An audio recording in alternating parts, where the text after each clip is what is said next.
नमस्कार।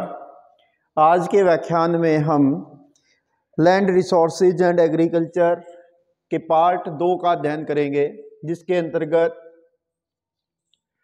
कुछ जो क्रॉप्स हैं हमारी उनका अध्ययन करते हैं, जिसमें आज ज्वार, पल्सेस, इसके साथ साथ मेज। तो इस टाइप्स की कुछ क्रॉप्स हैं जिनका अध्ययन करेंगे। कुछ एक क्रॉप्स नेक्स्ट जो आएंगे उनको देखते हैं।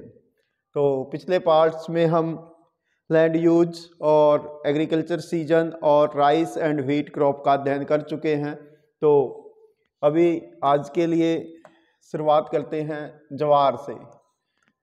ज्वार को सोरगम भी कहा जाता है। सबसे पहला क्वेश्चन तो आपका यही हो जाएगा कि सोरगम आपसे पूछा जाए तो आप ज्वार बताएंगे। ये कोर्स कीरल्स होते हैं, इनको मोटे अनाज कहा जाता है, जो भारत के लगभग 16.50% टोटल क्रॉप एरिया पर बोए जाते हैं। ठीक है, और इनमें से अकेली जो ज्वार है वो लगभग 5% एरिया पर बोई जाती है।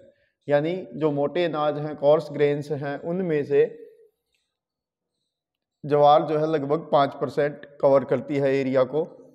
और ये मुख्य भोजन है सेमी अराइड एरिया का। सेमी अराइड यानी अर्ध शुष्क क्षेत्र, और वो भी खासकर सेंट्रल इंडिया और साउथ इंडिया में। तो वहाँ पर ये मुख्य रूप से भोज्य पदार्थ के रूप में यूज की जाती है। वैसे भी आपको फॉर योर इंफॉर्मेशन बता देता हूँ, दुनिया में सबसे ज़्यादा यूज किया जाने वाला जो फूड ग्रेन्स है उसमें राइस है, सेकंड नंबर पे व्हीट है और थर्ड नंबर पे ज्वार आती है यानी सोरगम है। और इंडिया में भी सेंट्रल इंडिया और साउथ इंडिया में सोरगम का यूज बहुत ज़्यादा किया जाता है।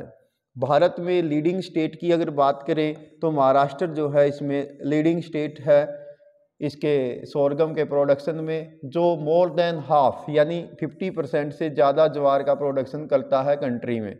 ठीक है, अदर लीडिंग स्टेट की अगर बात करें तो उनमें कर्नाटका, मध्य प्रदेश, आंध्र प्रदेश, तेलंगाना ये इम्पोर्टेंट हैं। सोरगम जो है यानी ज्वार जो है ये खरीफ क्रॉप और रबी क्रॉप्स दोनों में बोई जाती है, खासकर साउथ इंडियन स्टेट्स के अंदर। लेकिन जो नॉर्थ इंडिया है इसमें ये केवल खरीफ क्रॉप्स के अंतर्गत बोई जाती है। इसको नॉर्थ इंडिया में खासकर फोडर के रूप में यानी चारे के रूप में यूज किया जाता है, जबकि साउथ इंडिया में इसको मुख्य रूप से फूड ग्रेन्स के रूप में यूज किया जाता है। और इसकी हालांकि जो साउथ इंडिया में है वहाँ पर जो विंध्याचल है, साउथ ऑफ विंध्याचल यानी मध्य प्रदेश में है विंध्याचल पर्वत, नर्मदा रिवर के नॉर्थ में, वहाँ से ये जो है साउथ की ओर रेन फीड क्रॉप है। और इसका जो यील्ड लेवल है वो बहुत ही कम रहता है, यानी वहाँ पर इसका प्रोडक्शन कम होता है। ठीक है, और नॉर्थ इंडिया में इरिगेशन की मदद से हम ज्वार की जो है बिजाई करते हैं, और यहाँ पर इसका प्रोडक्शन तुलनात्मक रूप से थोड़ा सा ज़्यादा होता है। लेकिन इसको यहाँ पर नॉर्थ इंडिया में फोडर के रूप में प्रयोग किया जाता है। हालांकि ये ड्राई बेल्ट की क्रॉप्स होती हैं, इनको ज़्यादा इरिगेशन की ज़रूरत नहीं होती है। नेक्स्ट ऐसी ही सेकंड क्रॉप है बाजरा। बाजरा जो है ये भी एक खरीफ क्रॉप्स की फसल है। ठीक है, जिसको हाई टेम्परेचर और ड्राई क्लाइमेट की ज़रूरत रहती है। North western part of India और वेस्टर्न पार्ट ऑफ इंडिया में ये मुख्य रूप से बोया जाता है। ये एक हार्डी क्रॉप है, यानी इसको बहुत ही कम पानी की ज़रूरत होती है। ड्राई स्पेल जो सीजन आते हैं या ड्रॉट्स यानी सूखे जैसी कंडीशन होती है, उनमें भी बाजरा आसानी से सर्वाइव कर पाता, आसानी से ग्रोथ कर पाता है। इसको जो है बहुत सारे एरिया में मिक्स्ड क्रॉपिंग के रूप में भी यूज किया जाता है। ये भी एक कोर्स कीरल्स है, यानी मोटा अनाज इसको कहा जाता है। जो टोटल मोटे अनाज लगभग 16% थे, तो उसमें लगभग ये 5% की हिस्सेदारी बाजरे की रहती है। ठीक है, और यदि हम इसके लीडिंग स्टेट की बात करें तो जैसे ज्वार में महाराष्ट्र सबसे प्रथम स्थान पर है, तो बाजरे में भी महाराष्ट्र जो है लीडिंग स्टेट में आता है। गुजरात, उत्तर प्रदेश का वेस्टर्न पार्ट, खासकर राजस्थान और हरियाणा के जो साउथ वेस्टर्न डिस्ट्रिक्ट्स हैं, इन सब में बाजरा मुख्य रूप से बोया जाता है। और ये एक प्रकार की रेन फीड क्रॉप्स है, यानी बरानी क्रॉप्स है, जिसका यील्ड लेवल काफ़ी, यानी उपज की जो मात्रा होती है वो कम होती है, और ये जो है फ्लैक्चुएट करती रहती है ईयर टू ईयर, इसकी जो क्रॉप का प्रोडक्शन है। और पिछले कुछ वर्षों में हरियाणा में और गुजरात में इसका जो प्रोडक्शन है वो थोड़ा सा इंक्रीज हुआ है। उसके पीछे कारण है कि जो बाजरे की वैरायटीज हैं वो ऐसी डेवलप कर दी गई हैं जो ड्रॉट रेजिस्टेंट हैं, यानी जो सूखे को आसानी से सहन कर लेती हैं।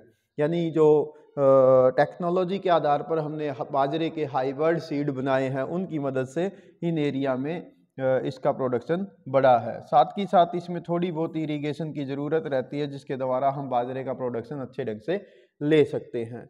और बाजरा जो है ये पैदा तो खरीफ ऋतु में होता है, लेकिन इसका जो यूज होता है वो खिचड़ी के रूप में या बाजरे की रोटी बनाने के रूप में सर्द काल में किया जाता है। ये वास्तव में एक गर्म अनाज होता है जो ठंड के सीजन में महत्वपूर्ण भूमिका निभाता है। नेक्स्ट आता है मेज यानी मक्का। तो मेज जो है ये एक फूड के रूप में और फोडर के रूप में, चारे के रूप में भी और खाने के रूप में भी इसका प्रयोग किया जाता है। आपने पॉपकॉर्न सुना होगा, तो वो इसकी मेज की ही बनी होती हैं। वास्तव में ये एक पेड़ होता है जिसको जब ये ग्रोथ करता है और अगर हम इसको काट के पशुओं को डालते हैं तो ये एक फूडर है, चारा है।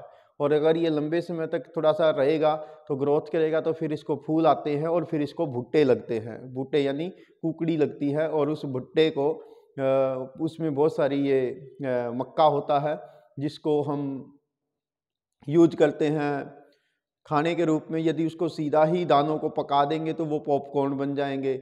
यदि उन दोनों को सुखाकर पीस कर आटा बनाएंगे तो इसका आटा भी बन जाएगा। ठीक है, तो इसको आटे के रूप में भी यूज किया जाता है। ये भी सेमी अराइड क्लाइमेट में आसानी से पैदा होता है, और इसमें इसके अंतर्गत यानी मेज के अंतर्गत लगभग जो टोटल क्रॉप एरिया है इंडिया का, उसमें 3.6% का एरिया मक्के के अंतर्गत कवर्ड होता है। ठीक है, मेज को खासकर उन सारे एरिया में बोया जा सकता है जो सेमी अराइड टाइप्स की क्लाइमेट जहाँ पर होती हैं। ऑल ओवर इंडिया में इसकी खेती की जाती है। जैसे हालांकि इसमें कहता है कि पंजाब को छोड़कर ईस्टर्न और नॉर्थ ईस्टर्न रीजन को छोड़कर बाकी के सब एरिया में मक्के की खेती की जाती है। लेकिन मैं आपको यहाँ पर कहना चाहूँगा कि पंजाब में भी आज की डेट में बहुत सारे एरिया में मक्के की खेती की जाती है। हरियाणा में भी मक्के की खेती की जा रही है, बल्कि गवर्नमेंट चाहती है कि लोग मक्का की खेती करें बशर्ते कि वो चावल की खेती करने की बजाय। क्योंकि चावल में बहुत ज़्यादा पानी की ज़रूरत रहती है, जबकि जो मक्का है अगर हम इसकी खेती करें तो इसमें भी प्रोडक्शन अच्छा होता है और किसान को जो है इससे अच्छी आमदनी होती है। इसका जो रेट है वो भी अच्छा बाज़ार में मिल जाता है। ठीक है, तो यदि हम बात करें इसके लीडिंग स्टेट की, तो जो मक्का है इसका लीडिंग स्टेट में आता है कर्नाटका, मध्य प्रदेश, बिहार, आंध्र प्रदेश, तेलंगाना, राजस्थान और उत्तर प्रदेश। ये इसके लीडिंग स्टेट हैं। और इसके साथ साथ साउथ इंडियन स्टेट के अंदर जो है इसकी थोड़ी सी डिक्लाइन टूवर्ड्स की कंडीशन हो रही है, यानी वहाँ पर इसका प्रोडक्शन पहले से थोड़ा सा कम हुआ है। ठीक है, तो हालांकि ये भी एक प्रकार का कोर्स कीरल्स यानी मोटे अनाज में ही आता है, और इसकी यील्ड लेवल जो है वो हाई होती है बाकी के मोटे अनाजों की तुलना में, यानी ज्वार बाजरा उनकी तुलना में मक्का का प्रोडक्शन अच्छा होता है। देन आता है पल्सेस। तो कभी कभी आपसे क्वेश्चन पूछेगा कि पल्सेस क्या होती हैं, तो पल्सेस आप बताएंगे तो दालें, यानी जिनसे हमें विभिन्न प्रकार के प्रोटीन्स मिलते हैं। तो ये पल्सेस जो है वेरी इंपॉर्टेंट इंग्रेडिएंट्स होते हैं वेजिटेरियन फूड के लिए, और ये रिच सोर्स होती हैं प्रोटीन का, ठीक है। और ये जो होती हैं लिग्यूम क्रॉप्स होती हैं जो इंक्रीज करती हैं ज़मीन की फर्टिलिटी को। क्यों? क्योंकि ये इस टाइप्स की फसलें होती हैं जो वातावरण से नाइट्रोजन को खींचकर अपनी जड़ों में गांठों के रूप में एकत्रित कर देती हैं, और जब हम पल्सीज लेने के बाद अगले उस खेत में अगली फसल बोएंगे तो उसको नाइट्रोजन की ज़रूरत नहीं पड़ती है, क्योंकि ये नाइट्रोजन को ज़मीन में फिक्स कर देती हैं। और यदि हम पल्सीज की बात करें तो इंडिया जो है वर्ल्ड में लीडिंग कंट्री है पल्सीज के प्रोडक्शन में, ठीक है। दालों के प्रोडक्शन में इंडिया टॉप कंट्रीज में से एक है। और यदि हम दालों की बात करें तो दाल जो है उन एरिया में ज़्यादा बोई जाती हैं जो सेमी अराइड या ड्राई एरिया होते हैं। इनको बहुत ही कम सिंचाई की ज़रूरत होती है, जैसे dry land of Deccan plateau यानी महाराष्ट्र में, कर्नाटका में, तेलंगाना में। इसके अलावा सेंट्रल प्लेट्यूज जो मध्यवर्ती भारत के पठार हैं उन सब में, north western part of India likely Rajasthan में, हरियाणा के साउथ वेस्टर्न डिस्ट्रिक्ट्स में पल्सीज बोई जाती हैं। इसके अलावा पल्सीज जो हैं ये जो टोटल हमारा देश का क्रॉप एरिया है, क्रॉपिंग एरिया है, उसका लगभग 11% इसके अंतर्गत आता है। और ये वास्तव में बरानी फसल होती हैं, यानी रेन फीड क्रॉप्स होती हैं। बारिश हल्की फुल्की हो जाती है तो उससे ही इनका प्रोडक्शन अच्छा होता है। खासकर ये जो होती हैं इनकी हालांकि यील्ड जो होती है ना, उपज जो है वो लो रहती है और फ्लैक्चुएट करती रहती है ईयर टू ईयर। मोटे तौर पर आप कहेंगे कि इनकी जो प्रोडक्शन है वो कम होता है। और इसके ऊपर एक साइड इफ़ेक्ट और भी पड़ा है पल्सीज के प्रोडक्शन पे, वो खासकर इसके जो प्रोडक्शन का एरिया है उस पर। क्या कि जब से ग्रीन रेवोल्यूशन इंडिया में आई 1966-1967 के आसपास, तो उसके बाद क्या हुआ कि राइस और व्हीट इनका एरिया इंक्रीज हुआ। जिन एरिया में पहले पल्सीज होती थी अब वहाँ पर गेहूं की किस्में ली जाने लगी, मस्टर्ड की किस्में ली जाने लगी। हालांकि मस्टर्ड और पल्सीज दोनों का ही एरिया पहले की तुलना में घटा है ग्रीन रेवोल्यूशन के बाद। तो हालांकि 1966-67 में जो ग्रीन रेवोल्यूशन आई उसके कारण इनके ऊपर ये साइड इफेक्ट पड़ा, लेकिन पिछले 2-4 वर्षों की अगर मैं बात कहूँ तो दोबारा से पल्सेस और मस्टर्ड, सरसों का तेल और दालों का प्रोडक्शन बढ़ा है, दोबारा से उनका एरिया इंक्रीज हुआ है, क्योंकि लोगों को, समाज को, सोसाइटी को अब इनका इम्पोर्टेंस समझ में आने लग गया है कि हमारे भोजन में प्रोटीन बहुत ज़रूरी है और सरसों का तेल स्वास्थ्य के लिए ज़्यादा लाभदायक रहता है। तो इसलिए अब इनका प्रोडक्शन दोबारा से इंक्रीज हुआ है। अब एक बात आती है कि जो पल्सीज होती हैं इसमें मूंग, मसूर, तूर यानी अरहर और चना, ग्राम, ये मुख्य फसलें होती हैं। तो इनमें से केवल जो चना है, ग्राम है, ये रबी सीजन में बोया जाता है। रबी सीजन, ग्राम जो है ये रबी सीजन में होगा यानी विंटर में होगा, ये विंटर सीजन की फसल है। बाकी की जितनी भी पल्सेज हैं जैसे तूर है जिसको अरहर बोलते हैं, हरियाणवी भाषा में कहूँ तो हरड़ इसको बोल देते हैं, अरहर लिखा जाता है वैसे, मूंग है, मसूर है, तो ये सारी दालें जो हैं खरीफ ऋतु में बोई जाएंगी यानी समर सीजन में बोई जाएंगी। केवल जो चना है ये बोया जाता है विंटर सीजन में, तो आप इस बात का ध्यान रखेंगे। देन जो पल्सीज है उसमें से ग्राम का ही आ गया है क्वेश्चन, तो चना। तो चना वास्तव में एक प्रकार का ऐसी फसल होती है जो सब ट्रॉपिक्स एरिया में बोई जाती है, यानी उपोष्ण कटिबंध में बोई जाती है। ये भी वास्तव में एक रेन फीड क्रॉप्स होती है जिसको बहुत अधिक बारिश की ज़रूरत नहीं होती, रबी क्रॉप्स में बोई जाती है, खासकर सेंट्रल इंडिया में, वेस्टर्न इंडिया में और north western part of India यानी पंजाब, हरियाणा, राजस्थान। इसके अलावा वेस्टर्न इंडिया में मध्य प्रदेश, महाराष्ट्र, इन सब में। सेंट्रल इंडिया में जैसे आपका तेलंगाना, आंध्र प्रदेश, तो इन सब एरिया में ये बोई जाती हैं, ठीक है। और इसको 2 या हल्की फुल्की सावर, एक बारिश हो जाए या 2 बारिश हो जाए तो वो बहुत अच्छी रहती है इस फसल के लिए, जिसको हम हरियाणवी भाषा में महावट कहते हैं। यानी जो विंटर काल में WD से बारिश हो जाती है, वेस्टर्न डिस्टर्बेंस से जो बारिश होती है वो इसके लिए अच्छी होती है। हालांकि देखो यहाँ पर आपका दे ही दिया कि इसमें ये जो फसल है ये डिस्प्लेस्ड कर दी गई, यानी बदल दी गई किस चीज़ से, वीट के द्वारा। कब, कहाँ पर, पंजाब हरियाणा में, नॉर्थ वेस्टर्न राजस्थान में। कब, ग्रीन रेवोल्यूशन के बाद। ठीक है, 1970s की बात है ये। अगर दशक की बात करें तो 1970s, ईयर की बात करें तो 1967 में ग्रीन रेवोल्यूशन आई थी। उसके कारण से पल्सेज पर काफ़ी प्रभाव पड़ा है। तो प्रेजेंट में जो चना है इसके अंतर्गत जो टोटल क्रॉप एरिया हमारा, क्रॉप्ड एरिया जहाँ पर फसलें हम बोते हैं, उसका 2.8% इसके अंतर्गत आता है।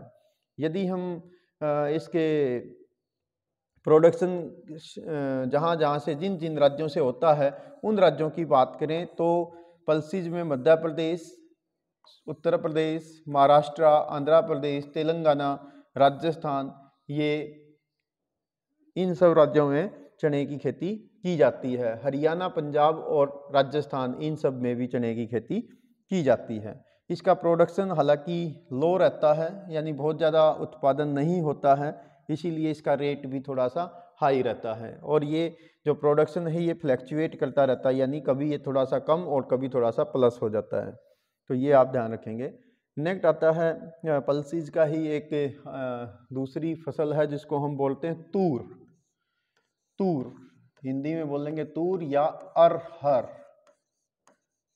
ठीक है, हरियाणवी भाषा में इसको हरड़ बोल देते हैं। ठीक है, तो तूर जो है ये एक सेकंड इम्पोर्टेंट प्लस क्रॉप है, यानी पल्सेज है, दाल है। और इसको रेड ग्राम, लाल चना भी कहा जाता है। ध्यान रखेंगे, इसको लाल चना भी बोला जाता है, लाल चना, रेड ग्राम, या इसको पीजन पी भी कहा जाता है, पीजन पी। ठीक है, पीजन पी, ये इसका अन्य नाम भी है। तो इसलिए आप ध्यान रखेंगे, कभी कभी आपसे क्वेश्चन पूछा जाएगा कि किस क्रॉप्स को पीजन पी कहा जाता है, तो वो है तूर।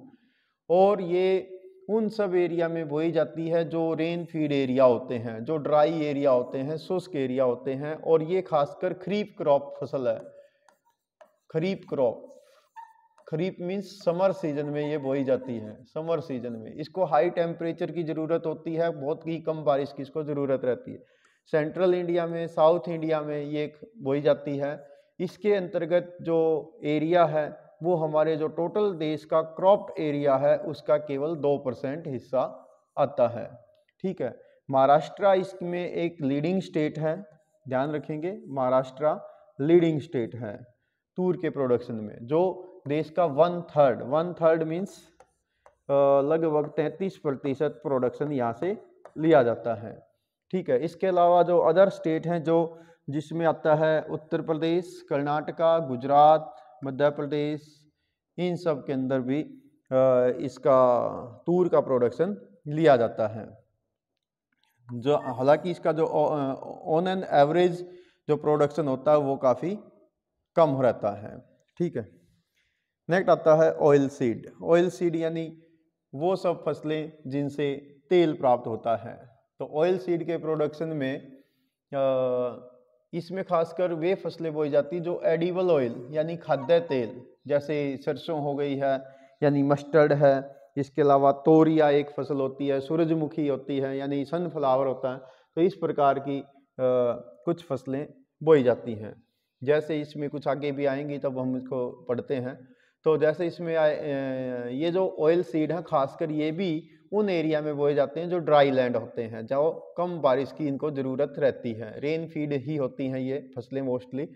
तो इसमें मालवा प्लेट्यू मीन्स इधर अरावली है, इधर विंध्याचल पर्वत है, इन दोनों के बीच का जो एरिया है, तो इस सब एरिया में मालवा प्लेट्यू पर ये फसलें बोई जाती हैं ऑयल सीड की, जिसमें मराठवाड़ा यानी महाराष्ट्र का पूर्वी भाग, गुजरात, राजस्थान, तेलंगाना और रायलसीमा, ये आंध्र प्रदेश का नॉर्दर्न पार्ट होता है जो तेलंगाना के आसपास का एरिया है।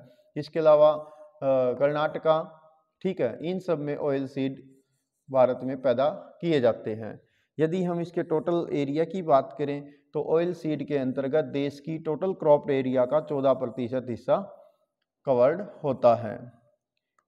अब बात करते हैं कि ऑयल सीड में कौन कौन सी फसलें शामिल होती हैं। ग्राउंड नट, मूंगफली, रेप सीड, ठीक है। इसके अलावा मस्टर्ड यानी सरसों, सोयाबीन ऑयल, सनफ्लावर, ठीक है। तो ये मुख्य ऑयल सीड इसके अंतर्गत आती हैं, यानी ये प्रमुख तिलहन फसलें हैं। हिंदी भाषा में अगर कहें तो इनको तिलहन फसलें बोलते हैं। तिलहन, जिनसे तेल प्राप्त होता है, जिसमें सरसों हो गई है, तोरिया हो गया है, मूंगफली है, इसके अलावा सोयाबीन है, सूरजमुखी है, तिल है, अरंडी है। तो ये सब प्रमुख फसलें इसमें आती हैं। हालांकि आपके सिलेबस में सारी तो नहीं है, जितनी शामिल होती हैं आप उतने को एक्सप्लेन करिए। देन आता है नेक्स्ट टॉपिक हमारा ग्राउंड नट यानी मूंगफली। मूंगफली एक ऑयल सीड है जो देश के यदि बात करें वर्ल्ड के 2018 में वर्ल्ड में जो टोटल ग्राउंड नट का प्रोडक्शन हुआ, मूंगफली का प्रोडक्शन हुआ, उसका लगभग 18.8% यानी लगभग मोटे तौर पे कहिए 19% प्रोडक्शन भारत में हुआ है। और ये मुख्य रूप से एक रेन फीड क्रॉप है जो खरीफ ऋतु में बोई जाती है। ध्यान रखेंगे, बाजरा और मूंगफली ये दोनों ऐसी फसलें होती हैं जो बोई जाएंगी खरीफ ऋतु में, यानी समर सीजन में ये खेत में बोई जाएंगी, लेकिन ये खाई जाएंगी शरद ऋतु में यानी विंटर सीजन में। तो हालांकि ये खरीफ क्रॉप होती है जो ड्राई लैंड यानी कम बारिश की इसको ज़रूरत रहती है। बरानी एग्रीकल्चर में ये होती है, थोड़ी बहुत सिंचाई की इसको कभी कभार ज़रूरत पड़ेगी। तो ये खासकर साउथ इंडिया में इसकी कल्टीवेशन रबी ऋतु में भी कर ली जाती है, तो ये आप थोड़ा सा ध्यान रखेंगे। और इसके अंतर्गत देश का जो क्रॉप्ड एरिया है उसका 3.6% हिस्सा इसके अंतर्गत आता है। गुजरात इसका लीडिंग स्टेट है, राजस्थान सेकंड पोजीशन पे है, तमिलनाडु, तेलंगाना, आंध्र प्रदेश, कर्नाटका, महाराष्ट्र ये इसके लीडिंग स्टेट में आते हैं ग्राउंड नट के, ठीक है। और इसकी जो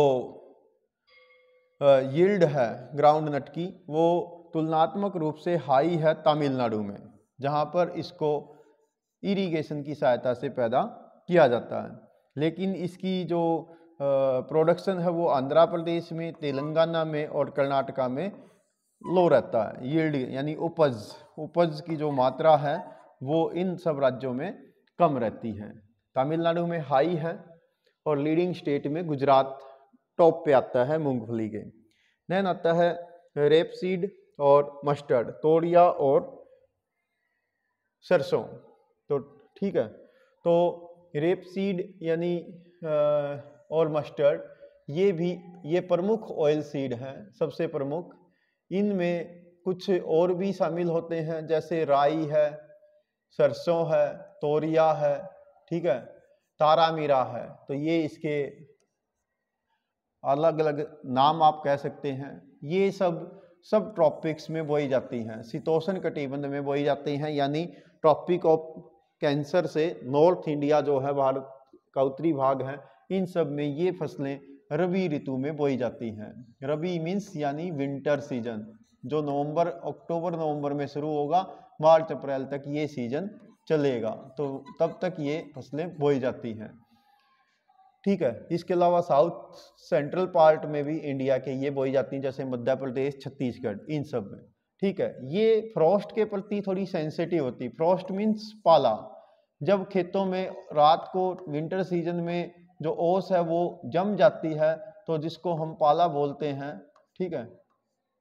तो पाले के प्रति ये सेंसिटिव होती हैं। जब फॉग छाती है यानी कोहरा छाता है और पाला गिरता है, तो इसके जो फ्लावरिंग का सीजन होता है उसमें फूल जो है वो खराब हो जाते हैं, तो उसमें कुछ चिपचिपापन हो जाता है, जिसके कारण से इसका production year two year differ करता है। और हालांकि ये रेन फीड की फसलें होती हैं, लेकिन कभी कभी इनको थोड़ी बहुत इरिगेशन की ज़रूरत रहती है, और इसकी जो अच्छी क्वालिटी के बीज हैं उनके लिए थोड़ी बहुत हमें टेक्नोलॉजी की भी ज़रूरत रहती है, यानी हाइब्रिड सीड बनाने के लिए। यदि हम बात करें तो इंडिया का जो 2/3 कल्टीवेशन का एरिया है, जो खासकर ऑयल सीड के अंतर्गत आता है, या रेप सीड में या मस्टर्ड ऑयल में आता है, तो वो इरिगेटेड एरिया है, यानी वहाँ पर सिंचाई की जाती है। और यदि हम टोटल एरिया की बात करें तो इंडिया का जो टोटल क्रॉपिंग एरिया है उसका 2.5%, 2.5% एरिया जो है वो रेपसीड और मस्टर्ड ऑयल या ऑयल सीड के अंतर्गत आता है। यदि हम लीडिंग स्टेट की बात करें तो राजस्थान इसमें लीडिंग स्टेट पर रहता है, जो देश का 1/3 प्रोडक्शन देता है ऑयल सीड का।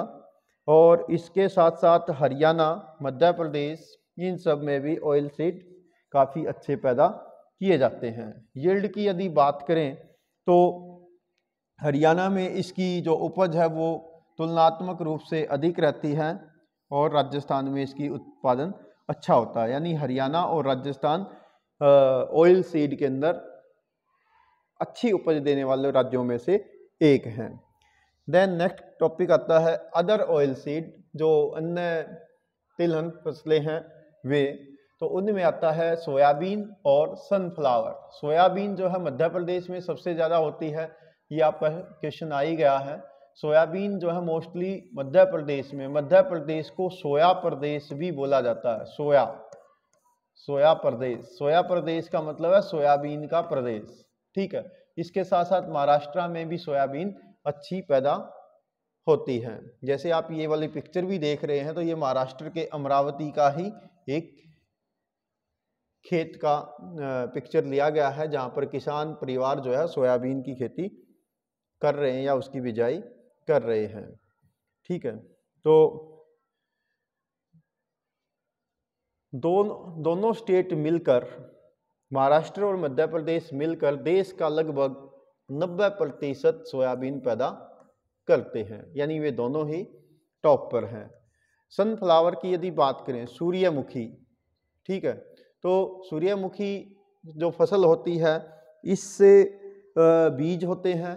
एक पहले फूल खिलेगा, फिर वो इतना बड़ा सा हो जाएगा, उसमें बीज धीरे धीरे पक जाते हैं और उनसे तेल निकलता है और उस तेल का प्रयोग किया जाता है रिफाइंड ऑयल बनाने में, ठीक है। वनस्पति घी या वनस्पति तेल जिसको आप बोलते हैं वो बनाने में इसका प्रयोग किया जाता है, जिसमें कर्नाटका, आंध्र प्रदेश, तेलंगाना और उसके साथ लगता हुआ महाराष्ट्र, ये इसके लीडिंग स्टेट हैं, ठीक है। इसके अलावा थोड़ा बहुत सूरजमुखी का प्रोडक्शन नॉर्थ इंडिया के पंजाब, हरियाणा, यूपी में भी प्रोडक्शन हो जाता है, जहाँ पर इसकी जो उपज है वो बड़ी हाई रहती है, क्योंकि यहाँ पर इसकी जो प्रोडक्शन है वो इरिगेशन यानी सिंचाई की सहायता से किया जाता है। जैसे जो अपना कुरुक्षेत्र, अम्बाला, ये सब एरिया है, यहाँ पर एक साल में 3-3 फसलें वो लोग लेते हैं।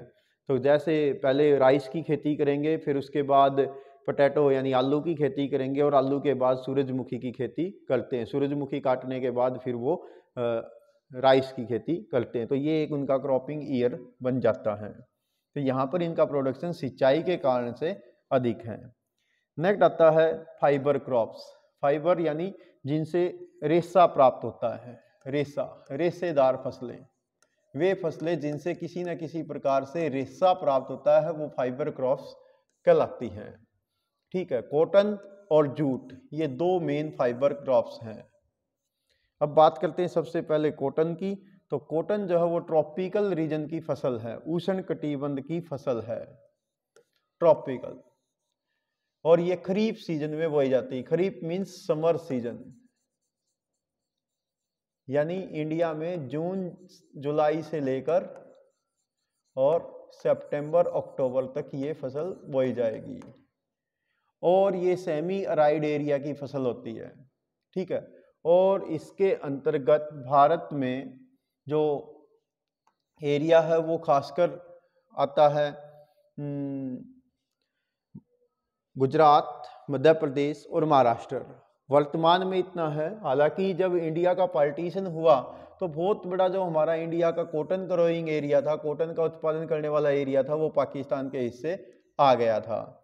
फिर धीरे धीरे हमने इसका प्रोडक्शन बढ़ाया और आज की डेट में जो है इसका प्रोडक्शन महाराष्ट्र से, मध्य प्रदेश से और गुजरात से हो रहा है। इंडिया जो है, भारत में जो कॉटन है वो शॉर्ट स्टेपल यानी छोटे रेशे वाली फसल बोई जाती है, कपास की, जिसका नाम होता है इंडियन वैरायटी। ठीक है, इसके साथ साथ हम एक लॉन्ग स्टेपल जो कॉटन है वो भी बोते हैं खेतों में, जिसको हम बोलते हैं अमेरिकन कॉटन, यानी जिसको हम नॉर्मली बीटी कॉटन भी बोलते हैं। ठीक है, बीटी कॉटन के नाम से ये प्रसिद्ध है, जिसको खासकर एक नाम दिया जाता है, वो होता है नरमा। ठीक है, तो ये ध्यान रखेंगे, कभी कभी आपसे क्वेश्चन पूछेगा कि नरमा क्या है। ठीक है, तो नरमा एक कॉटन की उपज है, यील्ड है, जो हाइब्रिड सीड होता है। जो हरियाणा की भी अगर बात करें तो फतेहाबाद, हिसार, सिरसा, इन सब रीजन में बहुत ज़्यादा इसकी पैदावार ली जाती है। पंजाब की बात करें तो बठिंडा, मोगा, तो इन सब डिस्ट्रिक्ट्स में इसकी खेती की जाती है। ये हाइब्रिड किस्म की कॉटन होती है। हालांकि इसमें बहुत ज़्यादा पेस्टिसाइड भी यूज होता है, जो कहीं ना कहीं इन्वायरमेंट के लिए, किसान की इकोनॉमिक स्टेटस के लिए, या फसलों के लिए, या ज़मीन के लिए वो अच्छा भी नहीं रहता है। ठीक है, तो नरमा भारत के नॉर्थ वेस्टर्न पार्ट में बोई जाती है, और इसको क्लियर स्काई की बहुत ज़रूरत रहती है। जितना आसमान साफ होगा, जितनी तेज धूप खिलेगी, तो इसके जो फूल हैं वो ज़्यादा खिलते हैं। ठीक है, तो इसके ऊपर मैंने एक लाइव वीडियो भी बना रखा है, जो मेरे चैनल पर आपको मिल जाएगा। तो उसका जो लिंक है वो मैं वीडियो की डिस्क्रिप्शन में भी दे दूंगा, तो आप उससे लाइव देख सकते हैं खेतों से कि कॉटन क्रॉप्स वास्तव में होती कैसी हैं, कैसे वो ग्रो करती है, कैसे उसको फूल आते हैं, फिर उसको टीटे लगते हैं, फिर उसको जो टीटा है वो खिल जाता है, यानी कॉटन के रूप में, जैसे आप यहाँ पर इस पिक्चर में देख पा रहे हैं। तो वो फूल खिलते हैं, फिर उसकी प्रोसेसिंग होती है, और उसकी प्रोसेसिंग के दौरान उससे बिनोला निकलता है, जो इसका बीज होता है। पशुओं के लिए वो एक प्रकार का खाद्य पदार्थ होता है, और फिर उसका प्रोसेसिंग करने के बाद धागा, धागे से कपड़ा, और कपड़े से रेडीमेड गारमेंट बनाते हैं। तो ये एक इसकी काफ़ी लंबी प्रोसेस है। इंडिया में यदि बात करें प्रोडक्शन की, कॉटन के प्रोडक्शन में इंडिया जो है वो चाइना के बाद सेकंड रैंक पर है, सेकंड पोजीशन है हमारी। और कॉटन के अंतर्गत भारत का जो टोटल क्रॉपिंग एरिया है उसका 4.7%, 4.7% एरिया आता है। भारत में जो है 3 प्रमुख एरिया हैं कॉटन के। नंबर 1 पंजाब, हरियाणा और नॉर्थ राजस्थान। ये नॉर्थ वेस्ट पार्ट है जहाँ पर कॉटन होती है। दूसरा हिस्सा है वेस्टर्न पार्ट, इंडिया का वेस्टर्न भाग, जिसमें गुजरात और महाराष्ट्र ये प्रमुख हैं। इसके साथ साथ साउथ इंडिया, तो साउथ इंडिया में plateau area of Andhra Pradesh and Karnataka and Tamil Nadu. तो इन सब में ये 3 प्रमुख रीजन हैं, एक वेस्टर्न पार्ट, एक नॉर्थ वेस्टर्न पार्ट और एक साउदर्न पार्ट। तो इनमें आप अलग अलग राज्यों के नाम लिखिए अपने आंसर में। यदि हम इसके लीडिंग स्टेट की बात करें तो लीडिंग जो प्रोडक्शन होता है कॉटन का, तो उसमें गुजरात टॉप पर है, महाराष्ट्र और तेलंगाना। ये इनमें पर हेक्टेयर जो उत्पादन है वो हाई रहता है।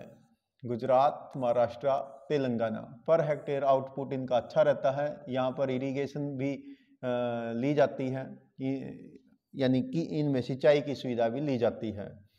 हालांकि जो यील्ड की मात्रा है वो काफ़ी लो रहती है महाराष्ट्र के कुछ हिस्सों में, क्योंकि वहाँ पर ये केवल एक रेन फीड क्रॉप्स होती है, बरानी फसल होती है, बरसात के ऊपर डिपेंड करती है। नेक्स्ट क्वेश्चन आता है जूट। जूट जिसे हम हिंदी भाषा में पटसन कहते हैं। ठीक है, पटसन ये भी एक फाइबर क्रॉप्स होती हैं। इससे विभिन्न प्रकार के प्रोडक्ट बनाए जाते हैं, जैसे कपड़ा, जैसे बैग्स, जैसे सेक्स, जैसे इसके अलावा डेकोरेटिव आइटम। तो ये सब टाट, बोरी, बिस्तरे, रस्सी, ठीक है, सूतड़ी, ये सब धागे, ये सब इससे बनाए जाते हैं। ये एक कैश क्रॉप्स है, यानी कैश क्रॉप्स मीन्स नकदी फसल है, जिसको बेचकर पैसा प्राप्त होता है वेस्ट बंगाल में। वेस्ट बंगाल में ये एक नकदी फसल है। ठीक है, और उसके साथ साथ लगते हुए बाकी के राज्यों में भी इसकी प्रोडक्शन ली जाती है। ठीक है, और इंडिया जो है जब बांग्लादेश बना तो पार्टीशन के कारण से हमें काफ़ी बड़ा लॉस भी हुआ था, क्योंकि हमारा बहुत बड़ा जो एरिया था जूट ग्रोइंग का एरिया वो ईस्ट पाकिस्तान में चला गया था। यानी 1971 16 दिसंबर 1971 से पहले ये पूर्वी पाकिस्तान होता था बांग्लादेश। ठीक है, तो जब बांग्लादेश का पार्टीशन हुआ तो उसमें हमारा जो बहुत सारा बंगाल एक राज्य होता था हमारा, तो उसका जिसको अंग्रेजों ने विभाजन कर दिया था कभी 1905 में, बंगाल विभाजन। ठीक है, तो पूर्वी बंगाल जो है वो हिस्सा पूर्वी पाकिस्तान बना बाद में, और वो हमारा हिस्सा जहाँ पर बहुत सारा जूट होता था तो वो एक अलग देश बन गया, तो उसमें चला गया। जबकि इंडस्ट्री जो है वो हुगली बेल्ट में रहती है, जो पश्चिमी बंगाल जो भारत का एक राज्य भी है। तो कभी कभी आपके मन में ये भी सवाल आना चाहिए कि राज्य का नाम वेस्ट बंगाल क्यों है, तो ईस्ट बंगाल कहाँ गया? तो ईस्ट बंगाल जो है वो पूर्वी पाकिस्तान बना, और पूर्वी पाकिस्तान का बाद में जब वो आज़ाद हुआ 1971 में 16 दिसंबर को, तो उसका नाम पड़ा बांग्लादेश। और बांग्लादेश के साथ भारत की सबसे लंबी सथल सीमा भी है 4096 किलोमीटर। तो उससे हमारे को नुकसान ये हुआ कि इंडस्ट्री तो हमारे एरिया में रह गई हुगली बेल्ट में, लेकिन उनको रॉ मटेरियल मिलना बंद हुआ। धीरे धीरे फिर हमने वेस्ट बंगाल में, ईस्टर्न यूपी में, तो इन सब जो आसपास के क्षेत्र से वहाँ से जूट का प्रोडक्शन शुरू किया। और आज हम जो हैं इंडिया लगभग 3/5 3/5 भाग, यदि दुनिया में 5 हिस्से जूट प्रोडक्शन होता तो उसमें से तीसरे पोजीशन या थर्ड हिस्सा हम पैदा करते हैं।